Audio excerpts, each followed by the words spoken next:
Bueno, en esta clase vamos a ver conceptos básicos, bien básicos, relacionados con el potencial de membrana. Vamos a empezar con algunos conceptos que tenemos que tener en cuenta. Entre ellos está el concepto de anión fijo o aniones fijos. Se trata de un conjunto de moléculas orgánicas que son grandes, es decir, que no atraviesan la membrana plasmática, que están confinadas al interior de la célula y que están cargadas. Principalmente nos referimos por el término aniones fijos a aquellas moléculas que tienen grupos químicos negativos. El interior de la célula es eléctricamente neutro y estos grupos químicos de estas macromoléculas son contrarrestados por iones que se asocian a estas moléculas y en consecuencia lleva a que el interior sea eléctricamente neutro. Estos iones, recuerden, son transportados, por ejemplo, por la bomba sodio-potasio ATPasa, que ingresa 2 iones potasio y egresa 3 iones de sodio, y en consecuencia la osmolaridad intracelular también se asemeja a la osmolaridad extracelular y no hay problemas de ósmosis relacionados con la célula y el medio extracelular. Recuerden también la existencia en la membrana plasmática de los canales de goteo de potasio que están abiertos en su mayor parte del tiempo y en consecuencia también deja el libre pasaje de potasio. Fíjense que esto resulta en que en el interior celular haya una alta concentración de potasio con respecto al exterior y una baja concentración de sodio con respecto al exterior. Por otro lado, se ve también que con respecto al cloro hay bajas concentraciones en relación con la concentración de cationes que hay, pero recuerden, esto no implica que el medio intracelular sea eléctricamente no neutro, sino que los otros aniones están representados por los aniones fijos. Diferentes tipos de transporte que se ocurren a través de la membrana plasmática. Difusión simple a través de la bicapa lipídica y transporte de solutos a través de proteínas que son transmembrana.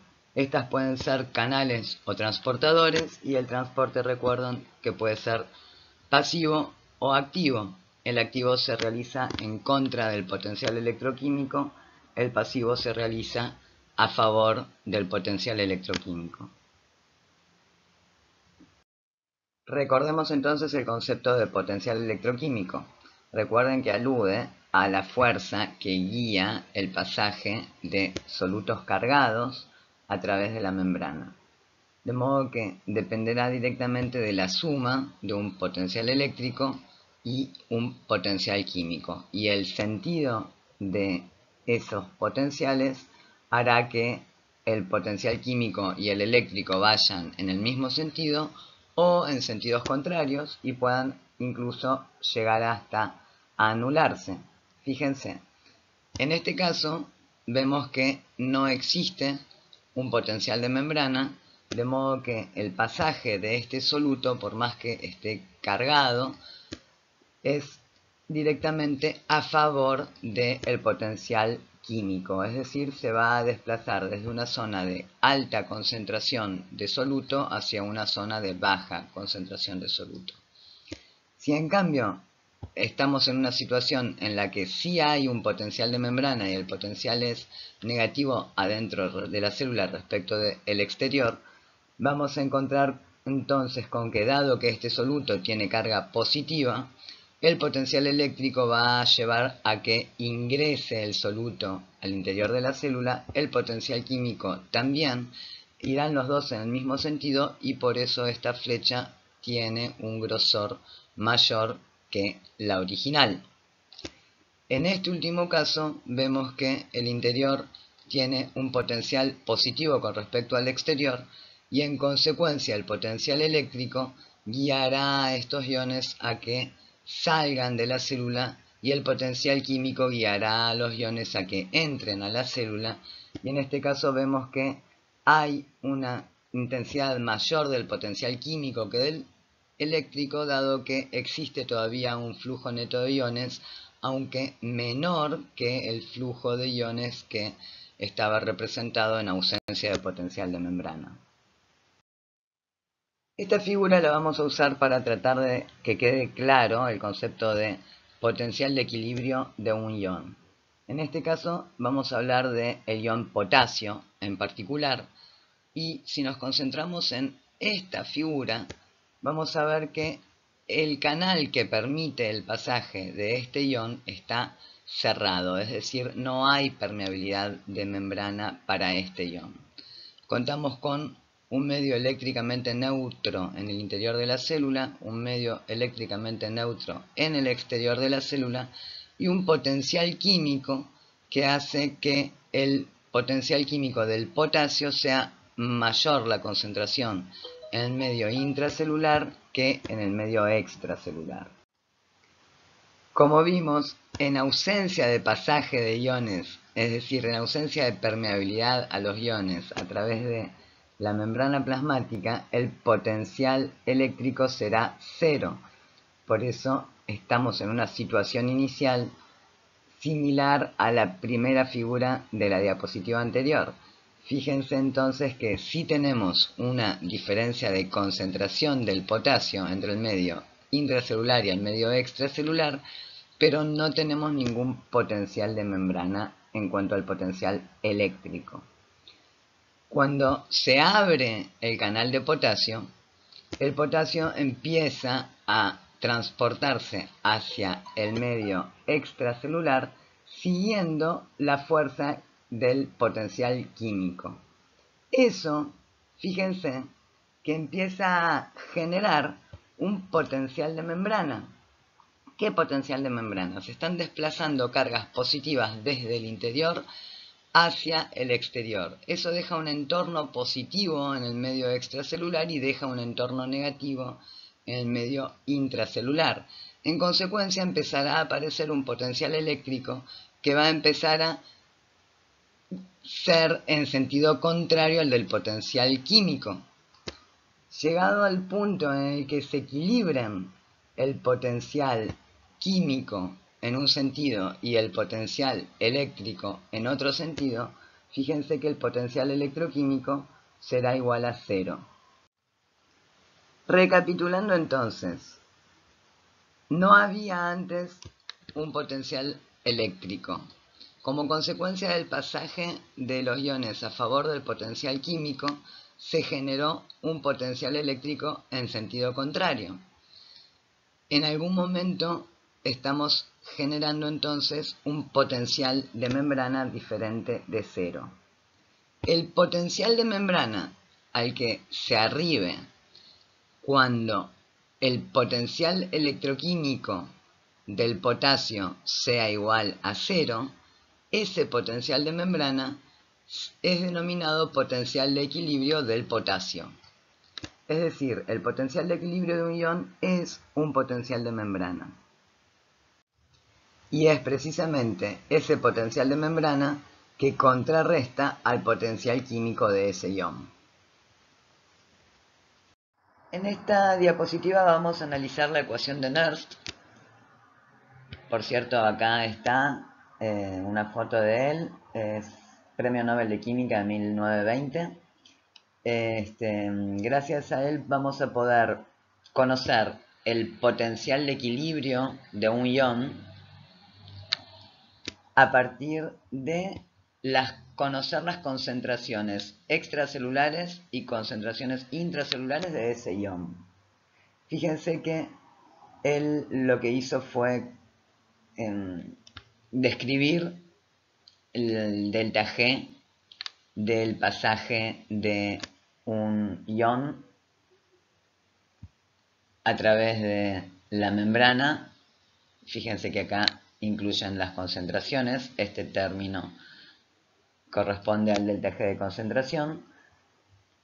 Describir también el delta G que corresponde a las cargas eléctricas. Fíjense que acá se incluye la constante de Faraday, la carga del ion y el potencial de membrana.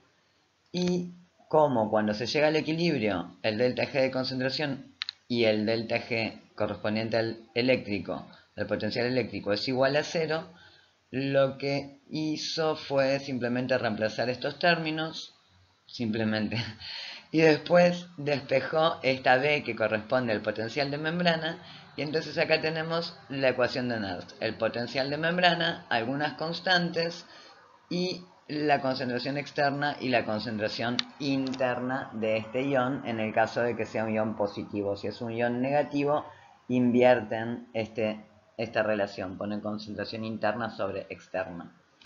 Esta es la versión simplificada de la ecuación de Nernst, en el que todas las constantes se convirtieron en números, y entonces podemos calcular a partir, por ejemplo, de los valores de concentración que vimos en la tabla de la primera diapositiva, podemos calcular el potencial de equilibrio del sodio, el potencial de equilibrio del potasio, el potencial de equilibrio del cloro. ¿Cómo lo hacemos? Multiplicamos 62 por el logaritmo en base 10 de concentración externa del sodio sobre concentración interna, y eso nos va a dar un potencial de equilibrio de más 72. Está expresado en milivoltios, ¿no? Lo mismo hacemos para el potasio, para el cloro. Recuerden hacerlo invertido, interno primero y externo abajo. Y estas entonces serán valores del potencial de equilibrio que podemos obtener. ¿Para qué va a ser importante esto? Fíjense cómo se puede ampliar esta ecuación haciendo el cálculo del potencial de membrana a partir de los potenciales de equilibrio de diferentes iones que están sumados entre sí, y en cada uno de estos términos el potencial de equilibrio está multiplicado por la permeabilidad relativa que tiene la membrana a ese ion en particular. Esta permeabilidad relativa quiere decir la permeabilidad, en este caso al potasio, sobre la permeabilidad de la membrana a todos los iones. Y entonces en cada término vamos a tener la influencia del pasaje de cada uno de estos iones, se pueden seguir sumando, por ejemplo, protones y otros, calcio, etcétera, se pueden seguir sumando, pero fíjense que con estos tres vamos a poder tener, dependiendo de la permeabilidad que tenga la membrana a cada uno de estos iones, un potencial de membrana típico. Es decir, si la permeabilidad de la membrana fuera 0 para todos los iones, todos estos términos valdrían 0, y en consecuencia el potencial de membrana sería 0. En condiciones de reposo, la célula tiene abiertos diferentes tipos en diferentes tipos celulares, pero tiene abiertos los canales de fuga de potasio. Se llaman canales de fuga, yo le digo canales de goteo porque tienen muy baja permeabilidad, pero si son los únicos abiertos, entonces acá será la permeabilidad al potasio sobre la permeabilidad total, y esto será un número cercano a 1. Hay que tener en cuenta que otros modos de transporte, además de los del canal, también existen, de modo que no será exactamente 1, pero será muy cercano a 1, y en consecuencia, si no están abiertos los canales de sodio, es decir, este término vale 0, ni los canales de cloro, este término vale 0, fíjense que va a ser el potencial de membrana cercano al potencial de equilibrio del potasio. ¿Qué va a pasar si empezamos con una situación como la descrita y ahora vemos que se abren canales de sodio que tienen alta conductancia para el sodio, más conductancia que estos canales de potasio para el potasio? ¿Qué va a pasar? Va a pasar entonces que este término va a dejar de ser 0, que acá va a ser permeabilidad al sodio, que dijimos que es alta, sobre la permeabilidad total, que va a ser la suma de la permeabilidad al potasio, que es baja, más la permeabilidad al sodio, que es alta, de modo que esta permeabilidad al potasio sobre la permeabilidad total va a tener un valor inferior al que tenía antes, porque es una permeabilidad relativa y es baja, en comparación con la permeabilidad al sodio. Y entonces vamos a empezar a multiplicar esta permeabilidad relativa al sodio alta por su potencial de equilibrio se lo vamos a sumar a una permeabilidad relativa al potasio baja por su potencial de equilibrio y vamos entonces a obtener un potencial de membrana que va a estar más cercano al potencial de equilibrio del sodio que al potencial de equilibrio del potasio. ¿Qué pasa si se cierran estos canales de sodio? Este término va a volver a valer 0 y este término va a ser el que va a primar, de modo que va a volver al potencial de reposo. De este modo simple vamos a poder calcular, o al menos estimar, cuál es el potencial de membrana en diferentes condiciones. Vamos a ver algunos ejemplos en la próxima diapositiva. Vamos a ver entonces cómo se puede modificar el potencial de membrana en función de la permeabilidad a los diferentes iones. Fíjense que en este gráfico nosotros tenemos este eje, que es un eje que es tiempo, está medido en milisegundos. En total tenemos más o menos 3 milisegundos. Acá está marcado el 0, acá está marcado el 2.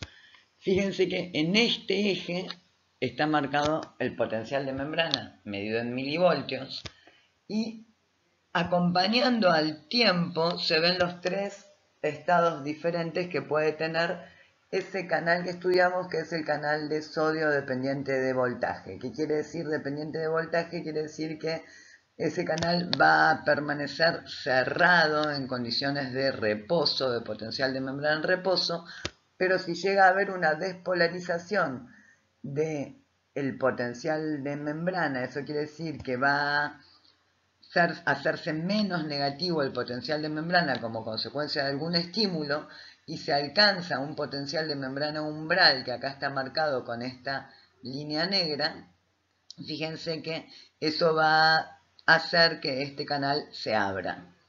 Recuerden ustedes que luego de abrirse pasa a un estado inactivo y que después, cuando se vuelven a las condiciones originales y está ya el potencial de membrana inferior a ese potencial umbral, vuelve a estar cerrado. ¿Qué pasa entonces cuando se abre este canal y cuando se inactiva este canal con el potencial de membrana de esta célula en este lugar en particular? Y lo que pasa es lo siguiente: por supuesto, si se abre el canal de sodio, va a ingresar sodio al interior de la célula a favor del potencial químico y a favor del potencial eléctrico. En consecuencia, ese ingreso de cargas positivas va a llevar a que se vaya despolarizando la membrana y se va a acercar el potencial de membrana, como habíamos visto recién, al potencial de equilibrio del sodio. Y como vimos recién también, cuando se inactive este canal, no va a haber más permeabilidad al sodio, va a valer 0 ese término que vimos en la ecuación anterior y va a ir alcanzando gradualmente el potencial de membrana, el valor que tenía el potencial de membrana en reposo, y en consecuencia en ese lugar este canal va a volver a cerrarse.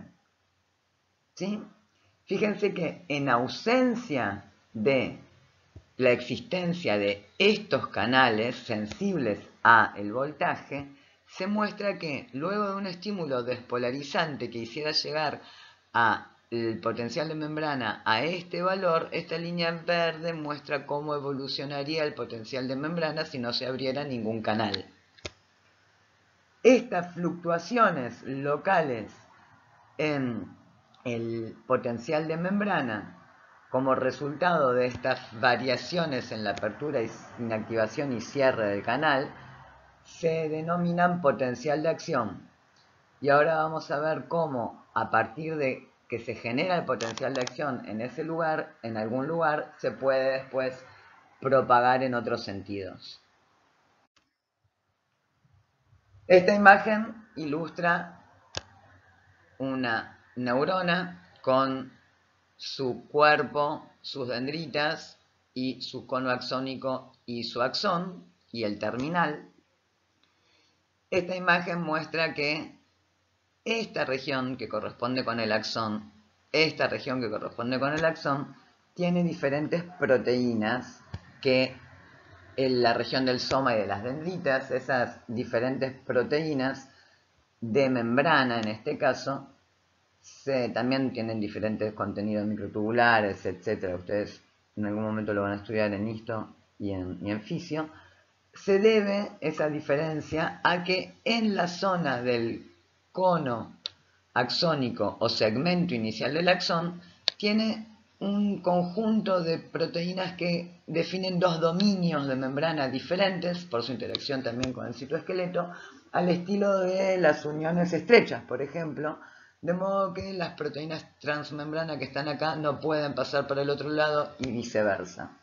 Esto es importante para definir que en el axón, en la membrana del axón, nos vamos a encontrar con canales de sodio dependientes de voltaje y que dependiendo de la estimulación que tengan la región de las dendritas y del soma, en este lugar va a llegar, en ese cono axónico va a llegar una integración del potencial de membrana resultante de las estimulaciones, despolarizaciones y de las inhibiciones o hiperpolarizaciones, y si en ese lugar se llega a un potencial umbral, entonces en ese lugar se va a empezar a abrir el canal de sodio dependiente de voltaje, y eso va a llevar a que se propague por el axón la despolarización o el potencial de acción. Y así vamos a ver cómo se produce la conducción del potencial de acción. ¿Qué es lo que se muestra en esta imagen? En esta imagen fíjense que acá dice propagación o conducción del potencial de acción y acá dice tiempo. Y por lo que se ve, no estamos ni al principio ni al final del axón, sino más o menos en una región media. Eso se ve así porque acá se ve con celeste una región en donde hay una despolarización. Ven que se ven cargas positivas adentro con respecto a afuera, y acá se ven cargas positivas adentro con respecto a afuera, pero acá ya se ve cargas negativas adentro con respecto a afuera, y acá dice que está en estado repolarizado, es decir, que pasó por una despolarización, pero que ahora está en un estado de repolarización. ¿Qué pasa entonces en un lugar en donde hay una despolarización? Eso quiere decir que está entrando sodio y que va a influir y va a esa despolarización propagarse a las regiones cercanas. En consecuencia, este canal que está cerrado, como es sensible al voltaje, ¿qué va a pasar? Se va a abrir. Y si se abre, va a propagar la despolarización a su vecindad, y entonces este canal que está cerrado va a poder abrirse. ¿Qué pasa con este canal que se abrió? Recuerden, se va a inactivar y en consecuencia no va a poder volver a abrirse como consecuencia del estímulo que llegue de despolarización desde este lado. ¿Y qué va a pasar con este que está abierto ahora? Después, en un tiempo después, se va a inactivar. Y eso va a permitir que quede un conjunto de canales inactivados mientras se van a ir abriendo los canales que están cerrados. Eso promueve que la propagación o conducción del potencial de acción se produzca en un sentido hacia el terminal axónico. ¿Y qué pasa cuando llega efectivamente el impulso nervioso al terminal axónico? Vamos a estudiar en este caso con un ejemplo concreto que es el de la unión neuromuscular, el comportamiento que va a tener entonces esta despolarización de la membrana, o sea el potencial de acción que llega a la zona del terminal axónico, y vamos a ver que en la zona existen canales de calcio sensibles al voltaje. Eso quiere decir que cuando llegue el potencial de acción, este canal de calcio se va a abrir, en consecuencia va a entrar el calcio a favor del potencial electroquímico y eso va a desencadenar la fusión de la vesícula sináptica con la membrana plasmática y en consecuencia la salida del neurotransmisor, en este caso acetilcolina, a la hendidura sináptica.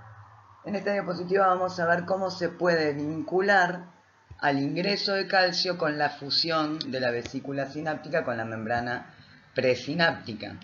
Y para eso vamos a analizar ligeramente esta imagen, que lo que muestra entonces es que hubo un proceso de fijación y acoplamiento de la vesícula sináptica a la membrana plasmática que resultó de la acción de estas proteínas y de la asociación de las proteínas SNAR, que formaron un complejo con esta proteína naranja que se llama complexina.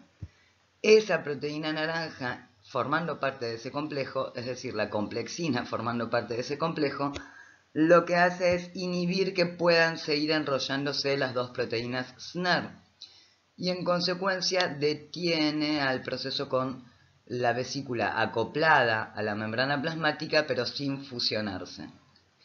El calcio que ingresa como resultado de la apertura de los canales de calcio dependientes de voltaje se va a asociar a la complexina, va a promover un cambio de conformación y va a permitir que la complexina se suelte de este complejo y estas dos proteínas puedan seguir interactuando y lleven a que se acerquen la vesícula sináptica con la de la membrana plasmática, sus membranas se fusionen y en consecuencia se pueda liberar el contenido a la hendidura sináptica.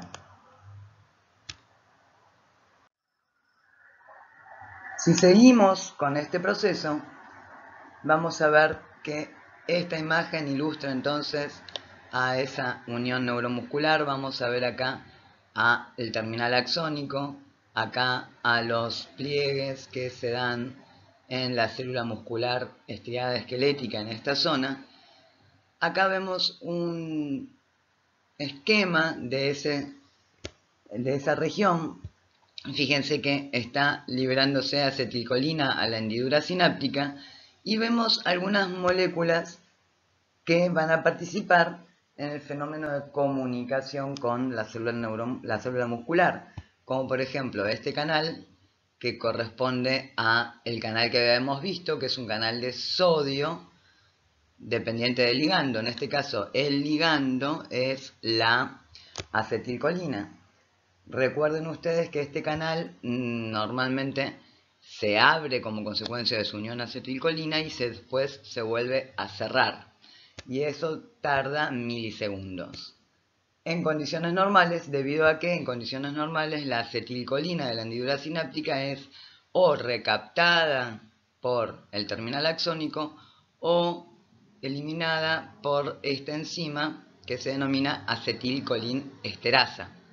Si no ocurriera eso, este canal tiene la opción de inactivarse por más que se mantenga asociada a la acetilcolina. Y luego cuando se disocia, se cierra, de modo que se puede volver a abrir, ¿sí?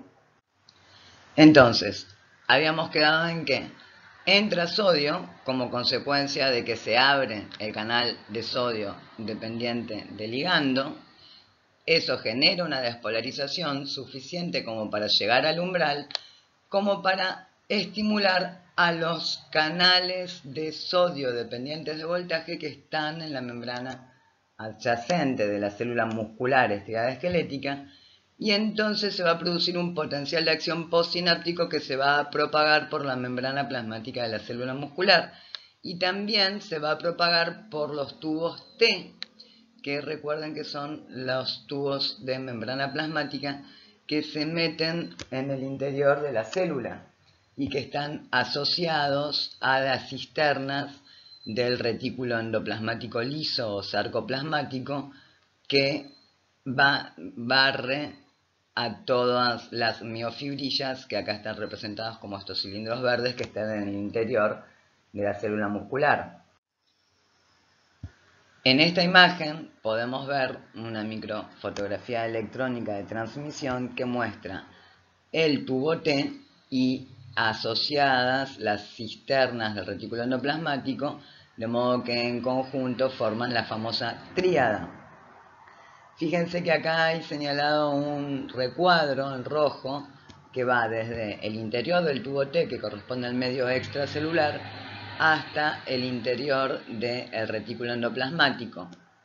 Ese recuadro trasladado a este esquema muestra entonces el interior del tubo T, el citosol que queda en el medio y el interior del retículo endoplasmático. Por supuesto sus membranas, la membrana del retículo endoplasmático, la membrana plasmática, y entonces vamos a ver cómo, si el potencial de acción se propaga por el tubo T, va a llegar a estas proteínas que son sensibles al voltaje, que como consecuencia van a cambiar de conformación, y en este caso se está viendo el modelo de que esta proteína a su vez es un canal de calcio que va a permitir el pasaje de calcio al interior del citosol, y está vinculada con una proteína que es también un canal de calcio que está en la membrana del retículo endoplasmático. En consecuencia, como el retículo endoplasmático concentra gran cantidad de calcio, cuando se abra este canal de calcio de la membrana del retículo endoplasmático, va a poder salir calcio al citosol. Esto va a tener dos efectos. Por un lado, va a actuar como ligando ese calcio sobre otros canales de calcio que están en la membrana del retículo endoplasmático y va a permitir que aparezca una salida de calcio al interior del retículo en toda la extensión del retículo endoplasmático. Y ese calcio que aparece en el citosol, como consecuencia de la salida por estos canales y por los otros canales de calcio regulados por calcio, va a entonces unirse a la troponina, que va a cambiar de conformación. Ese cambio de conformación va a llevar a que se desplace a la tropomiosina y en consecuencia queden libres los sitios de la actina que van a tener afinidad por las cabezas de la miosina y en consecuencia va a poder comenzar un ciclo de contracción muscular. Después, por supuesto, va a disminuir nuevamente la concentración de calcio del citosol como resultado de la acción de varios complejos enzimáticos, entre otros bombas que ingresan el calcio nuevo al interior del retículo endoplasmático, y así vimos rápidamente el concepto de asociación entre la estimulación y la contracción, ¿no? Estas son bases que van a ser útiles para entender algunos temas que nos tocan tratar de la biología.